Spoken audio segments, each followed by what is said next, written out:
ወንድሜ አላህ እስልምናን የሰጠ ስለወደደህ ነው። እህቴ አላህ እስልምናን የሰጠሽ ስለወደደሽ ነው አይደለም?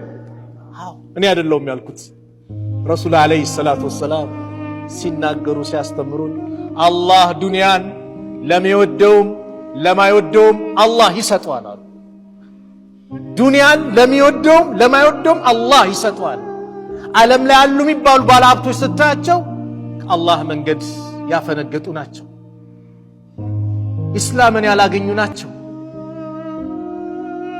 ዱንያ መሰጠት የመወደድ የመጠላት ምልክት አይደለም።